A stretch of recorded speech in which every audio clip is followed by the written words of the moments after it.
কেন্দ্রীয় স্বরাষ্ট্রমন্ত্রী অমিত শাহের সঙ্গে দেখা করেছেন আশা ভোসলে। নিজের বই best of Asha Bhosle launch ছিল, আর সেই উদ্দেশ্যেই ছিল এই সাক্ষাৎ। বুধবার মুম্বাইয়ের সহ্যাদ্রি গেস্ট হাউসে কেন্দ্রীয় স্বরাষ্ট্রমন্ত্রী অমিত শাহের হাতেই প্রকাশিত হয় ভোসলের অটোবায়োগ্রাফি বেস্ট অব আশা।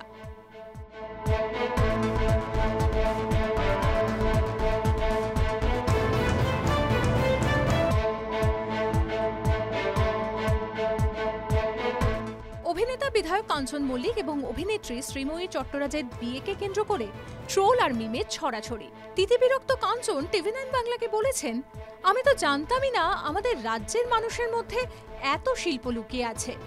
নান্দনিকভাবে একটু যদি ইন্ডাস্ট্রির জন্য ছবি টবি তৈরি করে ব্যবহার করতেন কত ভালো হতো বলুন তো।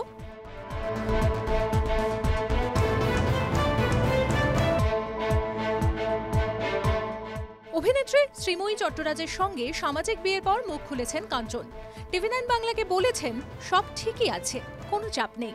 চাপ তো লোকেদের, কেননা লোকেরা একটা প্রবাদকে সত্যি প্রমাণ করে দিল।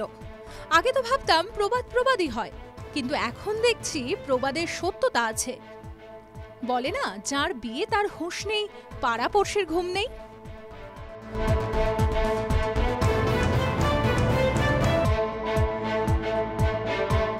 স্ত্রী শ্রীময়ী সম্পর্কে দারুণ দারুণ কথা বলেছেন অভিনেতা বিধায়ক কাঞ্চন মল্লিক। টিভি9 বাংলাকে বলেছেন, দারুণ রান্না করেন আমার বউ, মাটন রাঁধেন দারুণ, দারুণ শুটকি মাছের ঝুড়িও রান্না করতে পারে। বাড়িতে পুজো হয়, আমার বাড়িতে যেহেতু প্রতিষ্ঠিত রাধা মাধব আছেন, গোপাল আছেন, মা কালী আছেন, সেই ভোগও রান্না শ্রীময়ী করেন।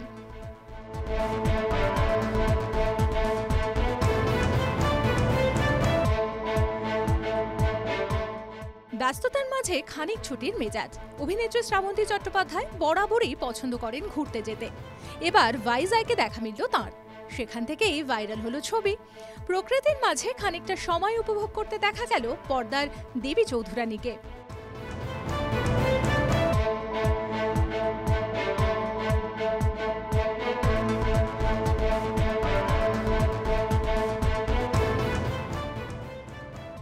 মিতিন মাসির নয়া সফর ছবি তৈরি হবে সুচিত্রা ভট্টাচার্যের লেখা মিতিন মাসি সিরিজের মেঘের পরে মেঘ গল্প অবলম্বনে। ছবির নাম একটি খুনির সন্ধানে। মুখ্য ভূমিকায় দেখা যাবে কোয়েল মল্লিককেই, সঙ্গে অন্যান্য চরিত্র থাকবেন মধুরিমা বসাক, কনিনিকা বন্দ্যোপাধ্যায় প্রমুখ। প্রকাশিত হল ফার্স্ট লুক।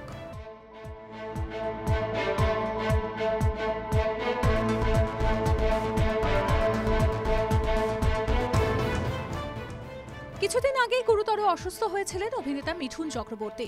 খানিক সুস্থ হতেই এবার ছেলে মিমো চক্রবর্তী এবং পুত্রবধূ অভিনেত্রী মাদলসা শর্মার সঙ্গে বেরিয়ে পড়লেন হাওয়া বদল করতে। বিমান থেকে মাদলসা শেয়ার করলেন ছবি। ছবির ক্যাপশনে বিমানের ইমোজি দিয়ে ব্যবহার করলেন লাভ ও ফ্যামিলিয়া হ্যাশট্যাগ।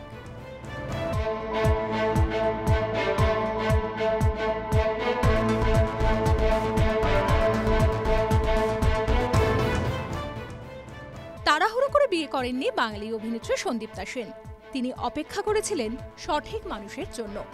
লিভ ইন সম্পর্কে একেবারে বিশ্বাস করেন না, জানিয়েছেন বিয়েতেই বিশ্বাসী। লিভ ইনে না থাকার বিষয়ে তার মত, মানুষের মধ্যে ধৈর্য একেবারেই কমে যাচ্ছে।